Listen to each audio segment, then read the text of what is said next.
a RJ45 cable from CN13 of the controller to a laptop or a computer which contains WPS-SP configurator. Next, check your controller spindle number by observing the ID switch on the controller. In this example, I'm using spindle number 1. Times 1 is set to 1 and times 10 is set to 0. Go to the software WPS-SP Configurator and check whether you're online or offline.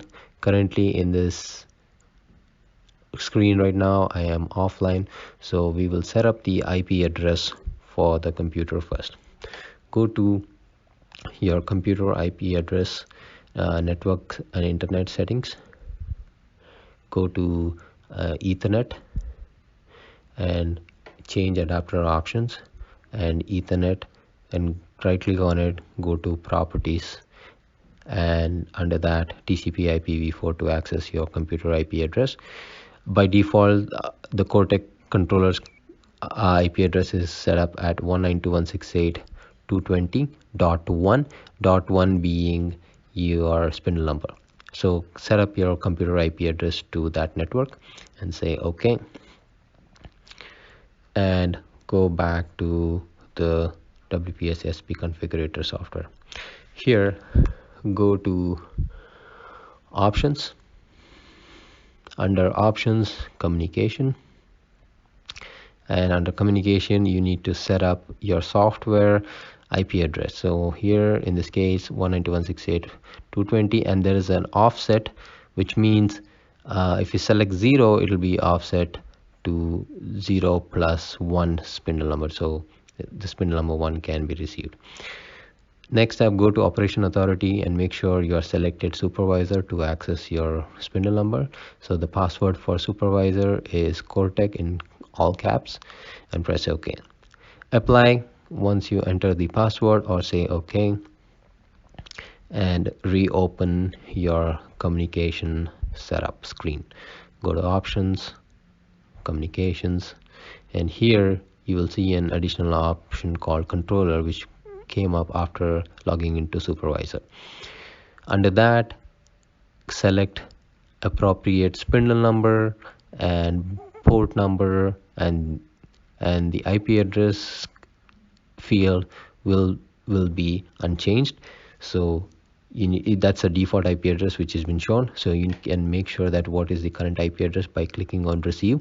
When it asks for go to online mode, say OK, and it's communicating, it says finish, and then you will see the IP address. So now by default IP address is 192.168.220, and 0 is the offset. As I said, if you have spindle number 1, it will be 192.168.220.1. So change your IP address to your desired IP address and then send it to the controller. Once this message pops up, say OK, and then it'll ask you to restart the controller power. So now make sure that you have turned off your 3-phase power and recycle your 24-volt DC power. Let me reset my 24-volt DC power on my controller. After the reset, go to options, communication, go to controller and hit receive. I will receive an error message saying communication error. This is because our IP address has been changed. Now we have to change our computer IP address to the network ID which we have changed. Go back to your properties, change it to 120 that we have changed on the earlier steps. Say OK. Close this menu and go back to the controller, and here you can say receive, but you need to change the network ID for your software as well. Once you change that, go back and receive. We have communication error again, so that means we haven't applied the changes. So we will go ahead and apply the changes that we made for the software IP address network. So go back to controller again. Now select spindle number and click receive. it'll show you the new IP address.